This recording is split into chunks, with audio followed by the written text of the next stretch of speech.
So thank you everyone for joining us in the room or online. I can see the numbers are still going up for our keynote for our project management day. So we've made it almost to the end of the day. The highlight of the day will be our keynote by Nick Brown. Nick Brown is an agile coach at ASOS, the is it clothing retail officially? Yeah, online fashion retailer. And he's going to talk to us about the kind of the future of project management and what it looks like with the questions we had during the panel discussion, kind of waterfall, agile, and how can we make sure that we find that balance. So with that, Nick, thank you very much for joining us today, and I'll hand over to you. Thank you. Everyone can hear me, hopefully loud and clear. Thank you for coming along and persevering with the whole day and coming to the session even though there's technical difficulties right at the end. I was trying to come up with a really funky graphic for the talk. The talk's 21st century project management is all about agility. And I was like, yes, this is a great use case for AI because I won't be able to do anything in Photoshop. So I thought I'd prompt ChatGPT with some kind of ideas. And you know how the 20th Century Fox logo, that's quite a recognizable thing. It's quite dramatic when it comes on screen. So I was like, okay, do something for 21st century project management. And it came up with 20th Century Fox project management, which is quite what I wanted. So I was like, okay, maybe just needs a bit better prompting. And then I got this back, which is the exact same thing. And then it started really regressing because then it stopped learning how to spell project. And it's check management. So thanks for coming to the session. Hopefully it's more helpful than this conversation was. And yeah, that's my attempt at making a jazzy graphic. 21st century project management is all about agility. So what are we going to talk about today? So I'm going to talk about kind of my different experiences with project management through the years, things that I got wrong, things where I was going in the wrong direction, how I unlearned that, new tools and techniques I learned, and hopefully something that's kind of agnostic of your chosen method of delivery. So whether you're an agilist or maybe a more traditional person, my hope is kind of you leave this session with a bit more around kind of what the principles are when I talk about agility and how I'm not talking about a particular framework. We start our journey with this chap. Does anyone know who this is? This is a project management conference, right? No one know who this is? I'll give you a clue. Yes, the father of project management. God, well, that's what they refer to him as online anyway. So yeah, Henry Grant, yeah, very famous individual in the world of project management that you would all immediately recognize as soon as you saw his face. Very famous chap for creating a black screen, it looks like. Looks like there's an issue. No. This project will be ranked as red at the minute. There we go, we're back. So this is an example of a very old Gantt chart, hand-drawn from Henry Gantz here. I think it's in 1922 when I looked this up. And then another kind of key moment in our project management journey, it isn't Cillian Murphy, and Cillian Murphy is a project manager. It's more about what the film this still is from, which is Oppenheimer. And Manhattan Project was actually the first recognized PMO. For people who didn't know, if there's anything you leave with today, it'll be that. The Manhattan Engineer District, the MED, which is a simplified visual there on screen, they were the ones that were doing all the coordination around the Manhattan Project, and it's recognized as one of the first uses of a PMO when it comes to project management and project delivery. Fast forward a few years, 1969. I don't think this is from 1969, but it kind of looks like it could be, so that's why I chose it. PMI was formed, the Project Management Institute, kind of a very famous part of project management. And in 1970, this chap wrote something. Anyone know who this is? I mean, if you get this and you didn't get Henry Gantt, I'll be really surprised. Anyone know who this is? This is a chap called Winston Royce. Anyone heard of Winston Royce before? Oh, tough crowd. I know a few people said yes. Well done. Whoever said that. Are you just saying it so it's not awkward? I'll pay you that £5 later. So Winston Royce, he wrote the paper on managing the development of large software systems. And this is where it was kind of first formally documented in a software sense as to kind of a waterfall technique. where each stage is sequential, follows on from the previous one. So we start with requirements through to analysis, design, coding, testing, and then handing over to operations, support, BAU, whatever you want to call it. What's interesting about Royce's paper, it was written in 1970, was that he said this implementation described as inviting failure and risky. And actually in the paper, he talked about the doing it twice method, so doing it repeatedly. So that was kind of some of the early foundations, I think, around agility and how we work. Fast forward 1989, hopefully most people have heard of Prince2, Project in Controlled Environments. I really like kind of the mission statement on the delivery of desired outcomes. I wish more projects actually followed that, because certainly in my experience, it's definitely carrying out a list of tasks. So that was Prince2, 1989. Fast forward 2001, Agile Manifesto, set of values and principles that 17 white men got together and formulated, and they're still as divisive today as they were back then. So it's all around how kind of software development should be from a project perspective or from a delivery standpoint. Then there was this kind of Agile boom, where it was Agile everything, Agile auditing, Agile HR, Agile marketing, Agile analytics, I don't even know what that is. One of the most recent ones, which kind of made me laugh, was an example of a mixtape that the artist Usher did, where they knocked out 8 songs during a 5-day sprint. So Agile's made it even to, the A isn't for Agile, by the way, before anyone thinks it is. I don't know what it's for. But Agile making its way even to music. And then slightly more negative is kind of the last 12 to 18 months, a lot of organizations looking at roles around delivery, agility, and having to make some difficult decisions. And tech positions going, organizations getting rid of coaches, scrum masters, project managers, product managers, and kind of witnessing a new era around when it comes to building digital products and delivering projects. And then most recently, in a few weeks ago, anyone read about this, hear about this? Now, you're in two camps of this, either, wow, this is really interesting, oh my God, this is the end of Agile, or who cares, I didn't know about either of these organizations. And kind of somewhere in the middle, I think any sort of alliance, it should be good. So PMI and Agile Alliance being the PMI equivalent in the Agile world, they do an annual conference, and basically less people have started going, which means they haven't been making as much money, so they've had to kind of form an alliance together, is the non-politically correct version of describing the alliance. And this was kind of a few weeks ago and caused a lot of chatter on LinkedIn and other social networks. So this is kind of like a timeline of key events from a project management perspective, an Agile perspective, a Prince2 waterfall perspective. So what's next? That's kind of what the premise of the talk is, right? So what does modern day project management look like? Well, I think we're kind of moving away from this, at least I hope so. I don't think it's this binary thing anymore of Agile versus waterfall and having to choose one or the other.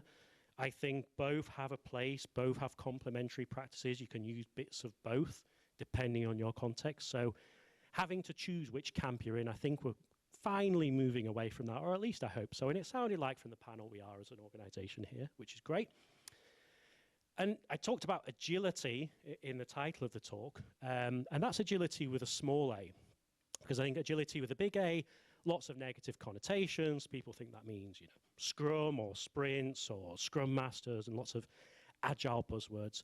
And it's more about kind of a way to approach our working from a project delivery standpoint. And for me, I think agility encompasses 4 things that are agnostic as to how you work in terms of your delivery method, whether it's iterative or just one big release.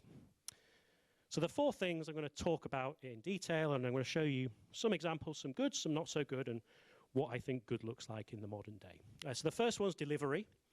So these are essentially the practices that we use in order to consider complexity and uncertainty when it comes to delivering our projects. And you know what I'm talking about, right? I'm talking about deadline. This isn't me, by the way. I know some people might be wondering. It was in the wash, I couldn't wear it today. So yeah, we're talking about deadlines. We're talking about delivery. And you know, if you're from a more traditional background, you might be using things like Microsoft Project, or you might be using Excel, where you put your different tasks in, you put your duration, and it will give you a finish date for your project. And if you're from the Agile world, you might use something like a burn up or a burn down chart. So this is showing you how many things are remaining, the rate at which you're completing work, and then based on that, it's projecting when your project is going to complete. And it'll either kind of go up and meet a date that way, or go down and meet a date that way. It doesn't really matter too much in terms of which one you use. And here's a real example. Back when I was project managing, for a period of time, I worked at Royal Mail Group, had no affiliation with the post office before anyone starts, having a go at me for that. And I was project managing a project called Barcoding All Parcels Online Postage. So barcoding for all parcels, that'd be for AP, that was a larger program of work across Royal Mail as an organization. And what it was essentially doing was putting a 2D barcode on all parcels. So this is a 1D barcode. This is what you might have seen in a supermarket, when you go to a self-checkout or scan. 2D is more like a QR code. It allowed us to retain better information and was good from a revenue protection standpoint in terms of protecting the fake postage that the people were generating. So I was project manager for this, for the online postage part of the journey. So you put in your dimensions for your parcel, you put your weight, and you get your label, and you stick it on your parcel. And I was using a burn-up chart for when we were looking at our project was going to finish. And we were looking at, okay, this is our total size, this kind of upper blue line here. Orange was where we forecasted, and the lighter blue line was our actual. And I was in this project board meeting, if that's what you call it, and I was proudly saying that we'll go live on 5th of June, because look at where we're forecasted, and that's kind of the date that maps to. And the problem with this is I was using deterministic thinking. So deterministic thinking is when you assume that there's only one outcome that can occur.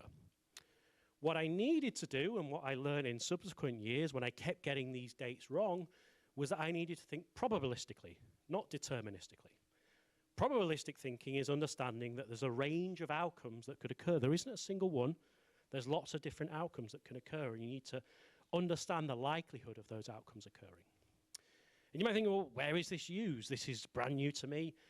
Election forecasts are a common usage for things like probabilistic thinking, running lots of simulations based on how people are projected to vote and seeing how many times in a certain scenario people would win. In this case, Joe Biden winning 89 out of the 100 simulations that are done.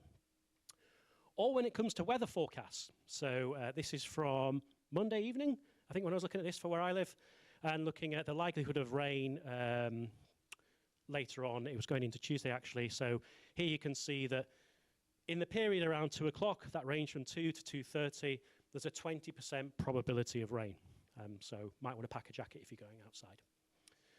So what did this mean in terms of how we were delivering projects? Well, a deterministic approach like the one I was using in my time at Royal Mail was taking a single count in terms of number of items we had remaining, look at the average rate we were completing those items and saying, okay, it's going to take this long to complete the project.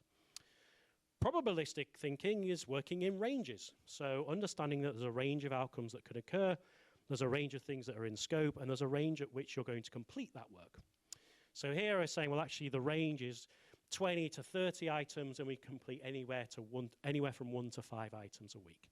And you probably start thinking, well, how could you possibly say 4 to 30 weeks to a stakeholder? That isn't very useful from a project planning perspective. And you're right. You're absolutely correct.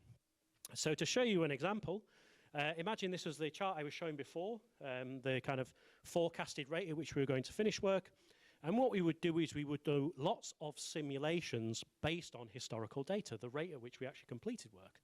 So we start to look at different scenarios that could occur, and we do this again, and we do this again. And what ends up happening is we get this kind of probability distribution. And if any of you went to Ben's talk this morning, you would have learned about this. And what we can do here is we can see that there's a range of outcomes that can occur, and certain outcomes occur more than others. But what we can also do is we can look at these outcomes cumulatively. And what we can then do is we can start to assign percentage probabilities to a particular outcome occurring. So here, as I start being more risk averse, going from 50% to 70% probability to 85% and then 95% probability, I can see the duration of my project is starting to change, and it's starting to become longer or shorter, depending on what my risk appetite is. For those of you interested in the mathematical side of this, this is known as Monte Carlo simulation. It sounds way more intelligent than it actually is. It's basically running thousands and thousands of simulations of your project. And really what we need to move towards from a project management and delivery perspective is trying to understand the probabilities of hitting a particular date rather than giving a single date for when our projects are going to finish. Because our stakeholders are a bit like Queen. Thinking, what do you mean? Well, they kind of have two mindset stakeholders. One is, I want it all, everything's in scope. So in my current organization, what we do is when a stakeholder says, I want it all, we say, okay, well, there's 141 items on the backlog. Let's forecast how long it'll take 141 items to deliver. And then we can start to assign probabilities to that. So we can say, well, we're 85% likely to be done with 141 items on or before the 11th of August. We give this information to them. It reruns every single day so they can see in real time how their project is changing. And I mentioned there's two sides to the stakeholders being like Queen. The other one is I want it now. And it's kind of not really now, like soonish. So, you know, in the next 6 weeks, what are we likely to get through? You know, I've got a deadline I'm working towards. What can you get done by the end of that 6 weeks?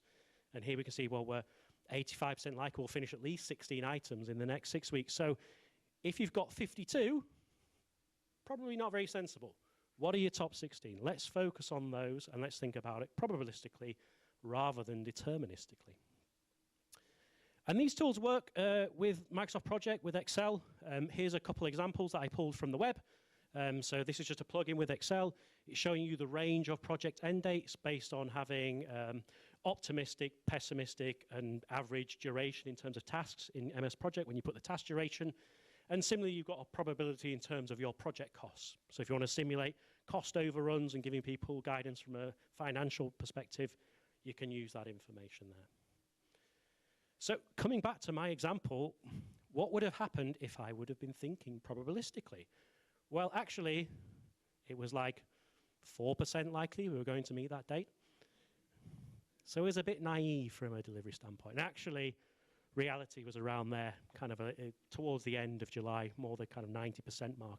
And if I'd been thinking probabilistically, I could have managed expectations that way, rather than have the CIO call me on a Friday night and say, what's gone wrong with this project? Not the highlight of my career, put it that way. An example to show you a project back from 2017, when I finally learned about how to do this stuff. This is a real project, and you're witnessing its life cycle from a delivery date perspective. So this upper green line is our scope, number of things to deliver. Red is the rate at which we're completing it. And what these two lines do is they interject. We model the scope increasing, us getting better as a team, us getting worse as a team, or staying the same, and looking at the way the range of the dates change. This is useful because I think a lot of times when it comes to project delivery, we talk purely about the date and the team is kind of pressured to meet the date and answering the questions like, when will it be done? But when it comes to projects, there's two different parts that are in control when it comes to meeting a date. There's the rate at which we're completing work. Can the team get better? If we add more people to the team, will they deliver more? Almost certainly no. But there's also scope. So if you keep adding things to our scope creep, some of you might call it, maybe a dirty word in the agile circle. Look at the impact adding scope is having in terms of the date we're meeting. So if you want to get a control on things and meet things from a date perspective, don't keep adding stuff to the backlog. And similarly, this is when you've got a deadline. Again, a real project from August 2017. This is the backlog in terms of what was remaining. We had a deadline of the 14th of August. Anything above the probable line, about 85% likely to get it. Anything below the possible line, about 60% or less likely to get it. So we want to focus here on kind of what's this marginal scope? What might we get to? Do we need to break that down? Do we need to have some refinement sessions, some analysis sessions in order to better understand it? But it gives a stakeholder a clear perspective as to what they're going to get by a certain deadline. And here's me communicating that to a stakeholder back in February and kind of using that information to protect the team, if you will.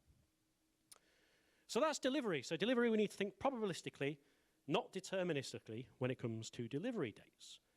Second part is value. Value is the impact of what we do and also alignment with the goals and the strategy of the organization. So give you an example of how we measure impact in my current organization, online fashion retailer, no surprise what it is. It's about people buying the product. So here we look at product revenue per month, sadly going in the wrong direction. and average basket value per month. So in terms of, when people buy, what's the average size of their basket in terms of a financial perspective. So the things we're doing, we're trying to move the needle in that regard. The problem is that these are very much lagging metrics. People need to buy something before we get that information. What we need to focus on in balance of that are leading metrics. These are things that will tell us more early on if we're on the right track or not. So like the example on the screen, if you wanted to lose weight, that's your ultimate goal. You need to focus as well on how many calories you're consuming, how many times you're going to the gym, your daily step count. If you keep on top of those, then they're going to positively influence what your weight is, or you'd like to think so.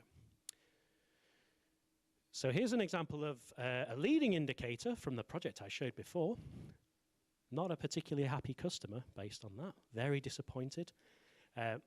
What actually happened with this project is we hadn't tested it with real users, and the labels were actually bigger, and loads of people ended up complaining on Twitter. So there you go. I've learned the hard way about customer feedback early on. Looking for a new courier, in fact. So that's an example of a leading indicator. When you put something out, what do customers say? For us as an organization, don't worry too much about analyzing the numbers, but we're looking at things like how many people are coming to the site, how many visits, how many unique visitors do we have, how many people are adding something to their bag, how many are saving it for later, what's the conversion rate. So if we keep on top of those things, then chances are they're going to positively influence our revenue and our average basket value. An example of like an internal product, because not everyone has applications or products that they deliver that are customer facing and generate revenue for the organization. A few years ago, I was the product manager on an internal application which was called Team Health Check. And what this was, and I'll talk about it in the culture bit in a bit more detail, is where teams would go in and each team member would anonymously vote as to how the last few weeks have been in that team around a bunch of particular themes. So, for example, our way of working doesn't work for us versus our way of working fits us perfectly. They would rate it on a scale, and then we aggregate the results per team. And I was like, oh, this is a great product. Look, I've got 25 teams using it across 4 countries. I've got teams repeatedly using it. And that was what I was using as kind of a leading indicator as to, oh, they must really like this. But they didn't, not really. Net Promoter Score, so people likely to recommend your product or service, was actually very low, like 12. You see a lot of kind of passives and detractors, probably because it was the only tool internally that did it. But it was only till I started tracking this metric that I realized it wasn't quite meeting the needs of users. And talking about kind of what motivates users, what motivates us, a fantastic book around motivation is Daniel Pink's Drive. Anyone read this book? I knew Sharon would have. So this is all about kind of motivation. And if you don't want to read the book because you're not a person that reads books, the quick summary is there's 3 things that motivates people. Autonomy, so you're in control of what you do and how you do it. Mastery, in that you're constantly improving your skills and yourselves. And purpose, and that you're working towards something meaningful. Now, the kind of unwritten assumption is they're being paid fairly. What fairly is open to debate. A lot of people say, well, pay is the biggest motivator. But when pay is fair, these are the 3 things that motivate people. And how is that relevant to value? Well, a lot of the time it's understanding purpose and how does the work, the project we're doing, fit into the big picture. And what organizations are moving towards is being able to show the linkage between the strategy of the organization through to execution and delivery that the teams are carrying out. So this example here from the book Sooner, Safer, Happier, I'd recommend it if you haven't read it, talks about kind of having a strategic multi-year objective such as, I don't know, Brexit or your vision for a business unit.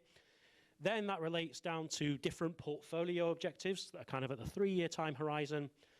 That then becomes a portfolio epic, so basically a smaller batch of work that covers a 12-month standpoint, down to something that's a business outcome, 3 months or less, and then down to an experiment, 1 month or less, and then stories, basically small bits of functionality you can develop day to day that ultimately link all the way to the strategic objective. So how we do this in my current organization is we start at the top level. We have what's called an initiative. So that's essentially a big idea from the business, and technology is all about enabling that, delivering that. What happens is that then gets broken down into an epic, a large piece of work that covers a domain or platform, so the website or the app, for example. Then we break that down into different features. These are commonly features of the product, so a particular page in the journey, for example. And then backlog items, these are small bits of functionality that relate to that, and they're at a team level. To show you an example, just from the top level, about 18 months or so, ASOS launched a sneaker raffle solution. So limited edition sneakers. We were getting a lot of bot attacks on the website, so we started releasing a solution where you'd have to enter a raffle, you'd be chosen at random, and then you could buy the sneaker if you want. And then if you decompose that to the different platforms that would be involved in that, you've got the web part of the journey, where you'd see the sneaker, you'd enter the raffle, or the app, iOS or Android, where you see the sneaker, enter the raffle, and then the notifications platform, where you'd be notified if you won or not and the chance to buy the sneaker.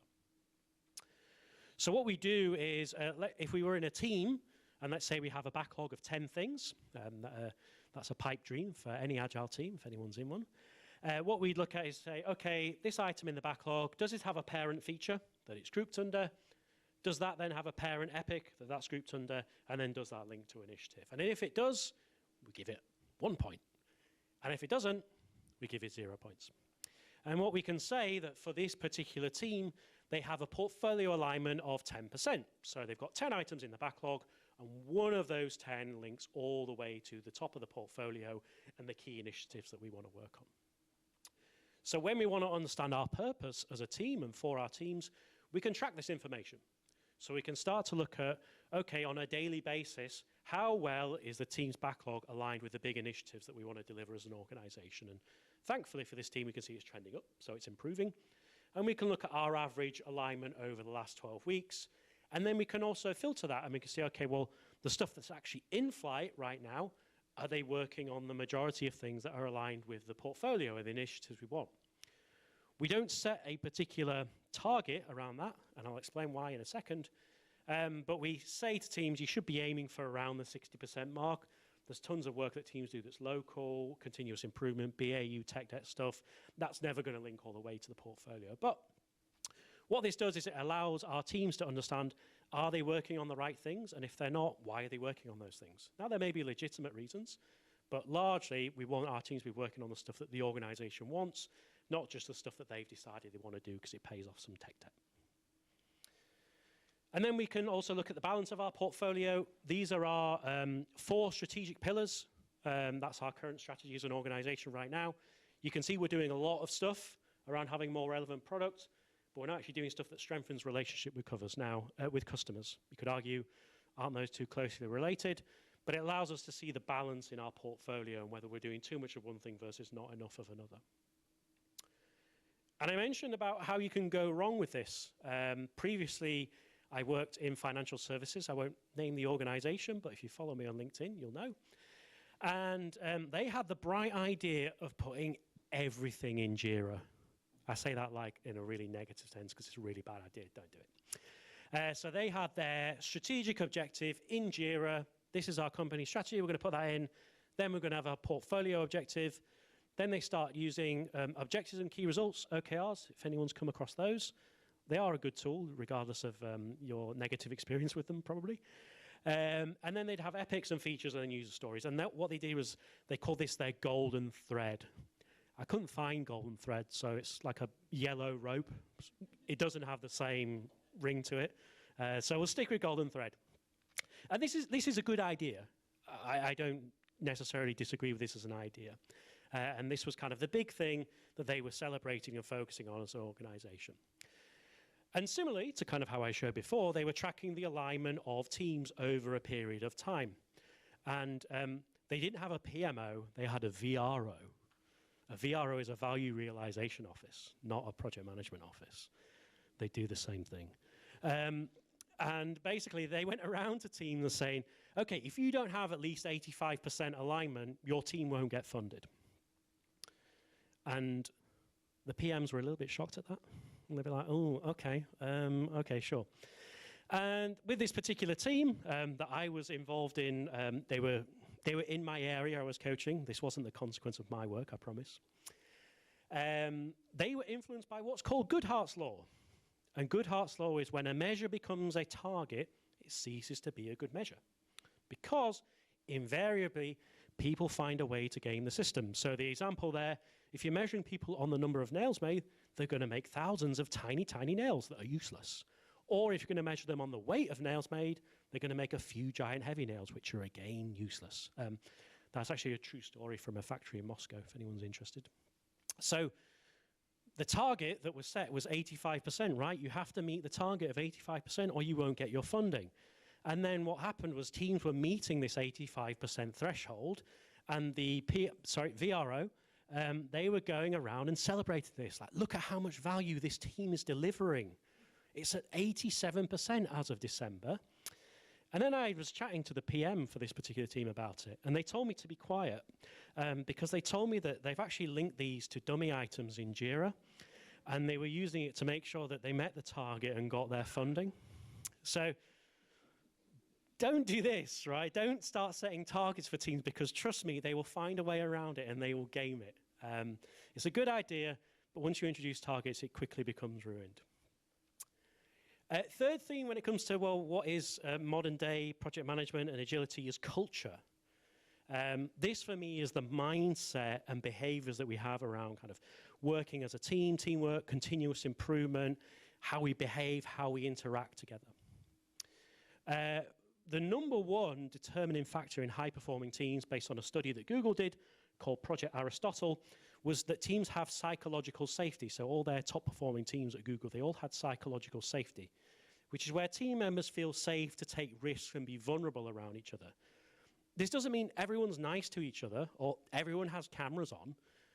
It's about kind of, not shying away from conflict if it's needed, going about conflict in the right way, being not afraid to take risks or being afraid to say, I don't know.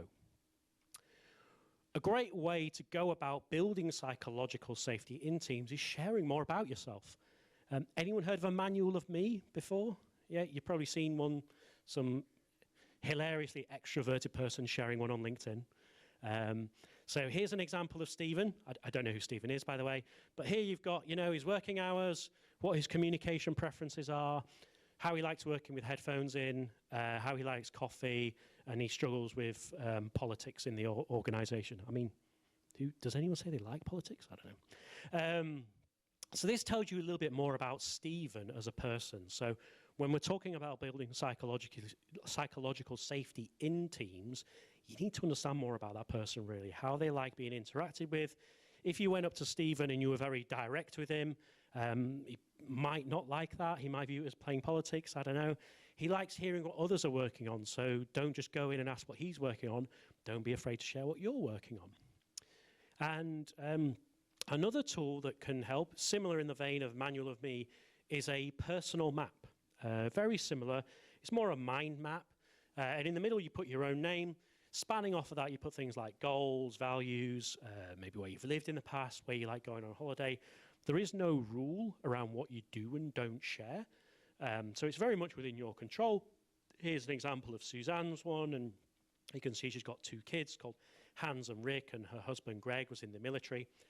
And this was really beneficial for me at one point when I was working with a team, when I worked at PwC with an internal reporting team. And we were having real challenges around test data. And there was an architect that we worked with. I'll call her Sue. She's not got Sue. She was a real pain, right? She was not particularly helpful to the team. She wasn't focused on enabling the team to succeed. She was all process, process, process, process.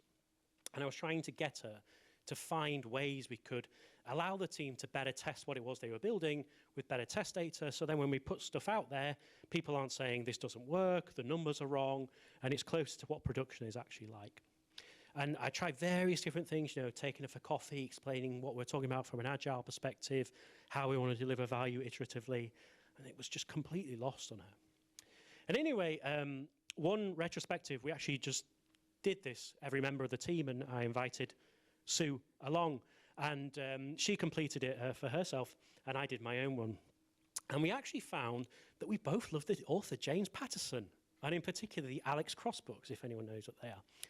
And we actually ended up starting a book club in our little department where people would bring in books, and we brought in our James Patterson ones around Alex Cross.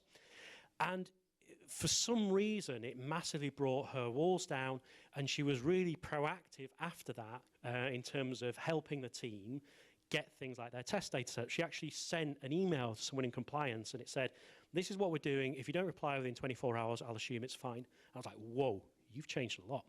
And it was all because we just learned a little bit about each other, and it wasn't about work, it was about ourselves as individuals. And another thing you can do when it comes to like understanding your culture of the team are things like team health checks. This particularly became famous through Spotify. They used to call it squad health check model. And this is at regular intervals, you get together as a team and you look at different factors and you red, amber, green it. So, you know, it's not, you don't need to be an agile team to do this. You can be in whatever working context you want. You look at different aspects. You don't have to do them all if you don't want to. And you look at basically what are the themes over time. And there's tons of different health check tools you can use. In my current organization, we use a framework called Petals. It's something that's been developed internally, but it's out there publicly if people want to read about it. It's an acronym, like all frameworks have to be. So productivity, enjoyment, teamwork. The A is for average, L is for learning, and S is for serenity. It used to be stress, but for some reason that was deemed too aggressive a word. I don't know why. It's not my framework, as you can tell. So what happens is each team member goes in every few weeks, fills out this anonymous survey around these different aspects, rate it from 1 to 5. There's some guidance there around enjoyment. 1 is sad, 5 is ecstasy. I don't know why people need a scale for what enjoyment means, but there you go. And they would submit this, and then the results will be visualized. And it's meant to mimic the petals of a flower. I know really they shouldn't get to green, but it's not my model, so there you go. So it gives you kind of the aggregated scores for people in the team and also the average across all those themes for the particular time period. And what we can do is we can use this to identify where teams' cultures may be getting better or worse. So the example here, we can see that enjoyment and learning and the overall score for this team has improved compared to their previous petal score.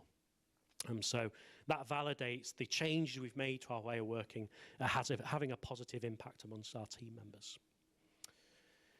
And speaking of kind of improvement, invariably you've done lessons learned before. I often find lessons learned end up like this.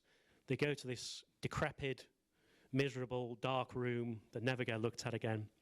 And I think lessons learned, regardless of how your delivery method is, I think they are a bit of a relic in the project management world. We shouldn't be waiting till a project ends and then telling ourselves all the lessons we learn. So in agile environments, and in all environments, to be honest, having regular retrospectives as to how you can improve your way of working as a team is what I think modern project management is all about. Doesn't need to be anything too fancy. It can just be simple. Gather around a virtual or in-person post-it note board and say, what should we start and what should we stop doing? Let's identify the things we want to stop doing and let's implement them. Or what are the things we want to start doing and let's implement them. And let's see if we work better as a team. If you want to be more sophisticated, you can do themed retrospectives like a Game of Thrones theme or a Snakes and Ladders retrospective game. There was a point in my career where I was like, oh, yes, I've got a retro this week. I'm going to do such a good theme. And now I'm more like Roy Keane, and I see these kind of things, and I'm like, really? Like, really? So you can do theme retrospectives if you want. No knock on people that do. But if you aren't identifying ways to improve, it's been pointless. So don't be like Scrum Masters I've come across in the past where they focus on 2 things. 1, how do you do something in Jira? And 2, what fun retro format did you do this week? That's not what agility is about. If you want to use these to get to a better outcome, cool, but don't place too much emphasis on the format itself. Focus on the improvements that come out of it. And you can use this in combination with health checks. So you can see, for example, if you do something differently, you have your retrospective and you say, okay, we're going to improve the way that we support each other, or we're going to improve our process, so we're doing more deployments a day. We can see that this has improved, right? We've gone from amber to green, so we know that the change we've made has made a sustained improvement to our way of working. But also, what do we need to focus on next? Well, we need to improve the way we're delivering value, because that's still not great. And actually, our learning and fun are getting worse and worse. So we need to do something about these themes and do something differently. Doesn't tell you what the solution is. It could be, you know, as simple as Friday learning sessions. It could be every person who runs the daily meeting wears, I don't know, a funny hat. It doesn't really matter in terms of what the improvement is, but you're trying to get better as a team. That's what we're focused on. And the final theme to focus on is flow. Flow is a very simple one. It's the movement of work through all levels of the organization, not just our teams, but our projects, our portfolios, looking at the movement of work at all levels and seeing if we can improve that. And invariably, when we're looking at the movement of work, we have to use things like Kanban boards. Kanban boards, visualization board of all the different things that are going on right now, their current status, and trying to get stuff to the right, trying to get stuff to done. The reason we use this, mainly for visual management, visual understanding. 2/3 of the population are visual learners, so seeing all the work in one place, and I don't mean a plan on a page, it allows us to see, okay, well, where is the work at? What could we be doing differently? And they work in all contexts. This is an example of a team where I was working a few years ago. We were a team of agile coaches and product managers that were going around coaching different parts of the organization.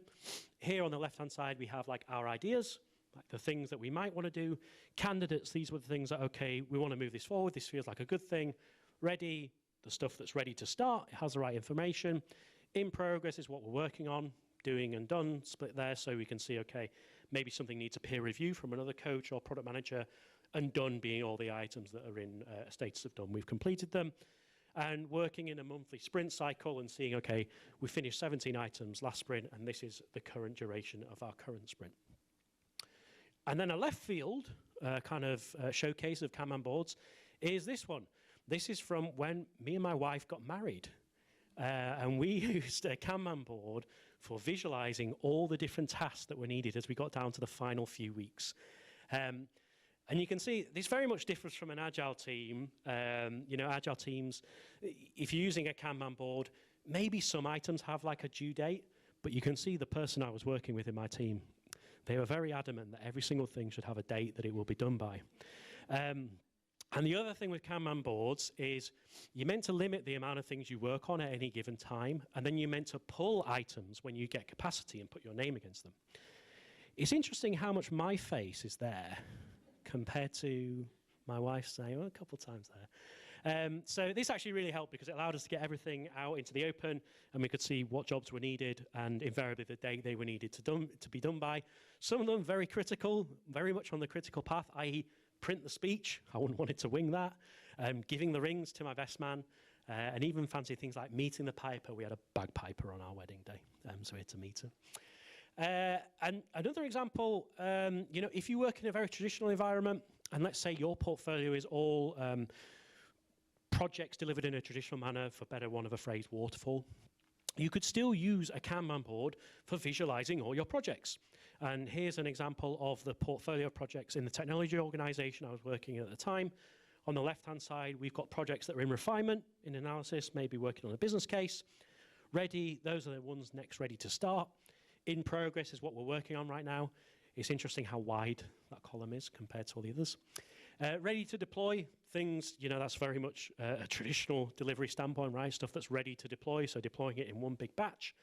Validate column, that's when you have things that are like in early life support or hypercare, whatever you call it in your organization. Basically, you've put it out and you're just logging issues and making sure it's okay.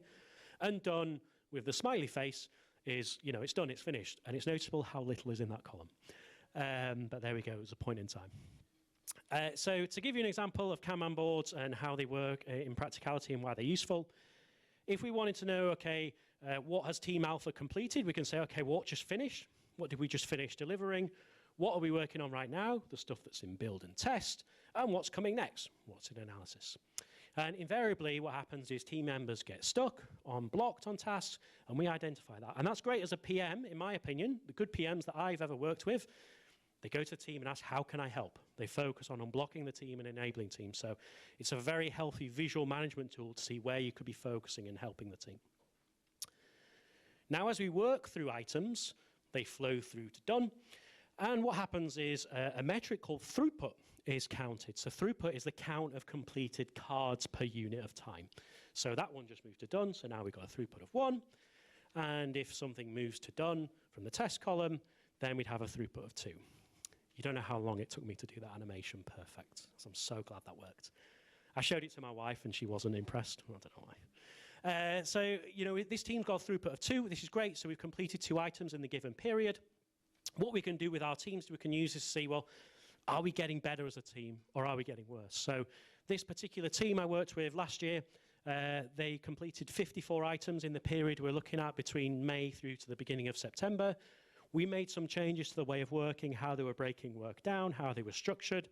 And actually we can see in the subsequent period, the completed items nearly doubled. So the improvement, the change we made to our way of working meant we were delivering more and we were being more productive. And another thing with Kanban boards is you identify kind of where work starts and where work finishes. So for this particular team, once stuff goes into build or past that imaginary start line, that's when the timer starts. And when we get to done, that's when the timer stops. So if the date was the 27th of January, we move something into build and we started it on the 27th of Jan, and then it gets the 29th and it's in test, and then by the 31st, it moves through to done. So we started it on the 27th and we finished it on the 31st. That means it had a cycle time of 4 days. The cycle time is the amount of elapsed time between when we start work on an item and when we finish it. And it's in calendar days because when you start adding working days and bank holidays, it gets overly complex. So we go with elapsed time in calendar days. And this is helpful for us because we can start to visualize, well, how long does work take from when we start it? So this is a scatter plot for a team. Each dot represents an item on their board that flow through to done. And we can plot percentiles against that. So for this particular team, they have an 85th percentile of 12 days. And they can use this to make estimation conversations a lot easier. So we can say that 85% of the time, work is completed within 12 days once it's started. So when someone comes asking, well, how long will this new item take? Rather than taking the team away from what they're doing, getting in a room, breaking it down and estimating everything, we can use historical data. So we can say, well, actually, if we start it today being the 5th of Feb, we're 85% likely to have it done on or before the 17th of Feb. And our estimation conversation takes seconds rather than taking hours and hours of back and forth. We can also use this to identify improvements. Again, the team I showed you before, they could be delivering more, but maybe stuff that's been on the backlog for a while and they're just getting through it all. Here we can see their 85th percentile drop from 19 days to 9 days, so 50%, a little bit more than that improvement. So they're delivering faster in terms of when they start work and finish it. And I showed you this example before of the portfolio of waterfall projects, if you will. So what we did is we applied some of those principles around kind of flow of work and recognized that, okay, we're not an agile team, we don't work in sprints, but we can learn parts of that and apply it to our portfolio of projects. And we would start our weekly meeting with saying, okay, the stuff that's in ready to deploy, the stuff that's in validate, what do we need to do to finish these? So starting with, what do we need to do to get this done? Because we can get it done and we can get feedback and we can learn if we built the right thing or not. Then what we do is we limit the amount of projects we work on at any given time. And we said, okay, let's try and make projects no bigger than 90 days from when they start. So if you need to test it with a business unit and then a wider business function and then the whole organization, do it that way. We started limiting, I think we couldn't work on any more than 50 projects at a time, which saying it out loud is just utterly ridiculous. But that was what we had to start with. And then we brought it down to 45 and 40 and then 35. And then we also say, okay, we can't start anything of these until we finish something. So until we get something out of here or here or here, we can't start work. And that's the nature of our portfolio and how our process is going to work. And here's kind of the visualization of the consequence or impact of those changes. So we started doing this in Q3 in FY18. And we can see from Q4 we had a marginal improvement, and then Q1 in FY19 it went up again, and Q2 went up again in terms of the number of completed projects. So by the end we nearly doubled our completed projects, which is great for the organization. And on the right hand side, this is the time taken to complete a project. The blue line is the average, and then the upper and lower, they're kind of 25th and 75th percentiles. So we're trying to account for variance as well, because unfortunately, some things just were never possible to do in 90 days. And you can see again, quarter on quarter, the variation and the average time is coming down each time. So it helped validate the impact we were having from a ways of working perspective. So that's everything for today. So a quick recap, delivery, think probabilistically, not deterministically when it comes to dates. Value, understand leading and lagging indicators, as well as understanding alignment to the organizational strategy. Culture, focus on building psychological safety, continuous improvement. Don't wait till the project's finished to do your lessons learned. Do things like retrospectives and learn throughout and enact upon those changes you could be doing. And flow, visualize the work at all levels. So track how frequently you're getting stuff out there, how frequently stuff is finishing, look to increase that, and also look at how long it takes to deliver and try to reduce that. And invariably the way to do that is to work on less things at any given time. And if you want to follow me for more agile ramblings or rambling in general, you can use the QR code there and we can connect on LinkedIn. After that, thank you all for your time.